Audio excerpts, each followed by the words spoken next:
Hello, and welcome to another episode of Recovery for the Narcissist podcast. I am your host, Dr. Eric Perry, and the title of today's podcast is How You Became Narcissistic. First, we have to start with the fact that narcissism in general is a defense mechanism.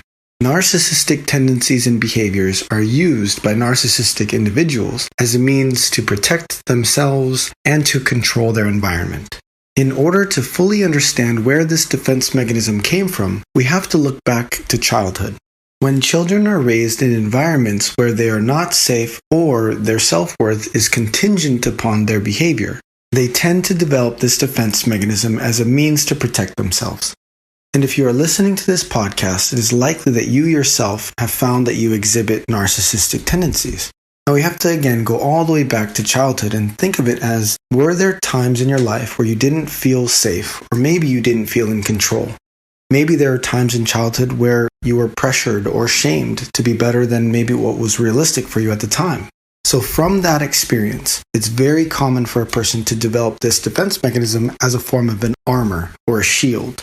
You then become proficient at shaping perception, not your own perception, but the perception of those around you. This is where we begin to see the manipulation side of narcissistic tendencies, because they need to create a perception that people have of themselves in order to be safe or to stay in control. The problem with this behavior is that people then begin to create a false sense of self, and this sense of self becomes the identity. And it's very subconscious. A person with narcissistic tendencies tends to not even recognize that maybe they have narcissistic traits. To streamline this idea as much as possible, think of it as early childhood experiences encode certain beliefs about a person. Now, these beliefs can be related to that person's self and the world around them.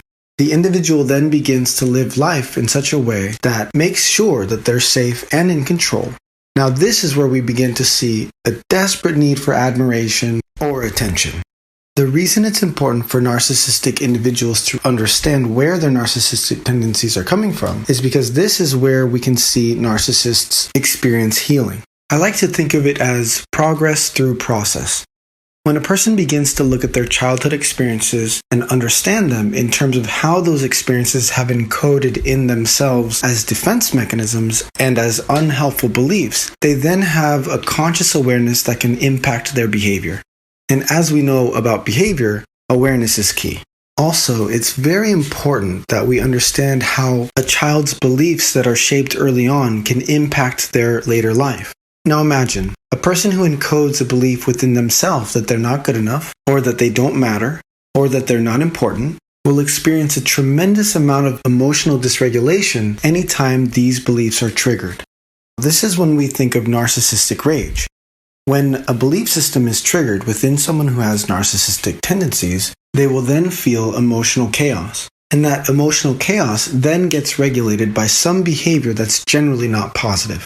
If you yourself believe that you suffer or struggle with narcissistic tendencies, I'm very glad that you're here listening to this podcast. If you're someone who's married to someone with narcissistic tendencies, I'm also glad you're here. What's most important is that we begin to eliminate the shame that surrounds individuals who have narcissistic traits. Instead of thinking of them as bad people, if we can begin to think of them like we do any other challenge, then we can begin to see change. Not only can they improve themselves, but then the people around them can benefit as well. Thank you so much for tuning in to this episode of Recovery for the Narcissist. I'm Dr. Perry. Until next time.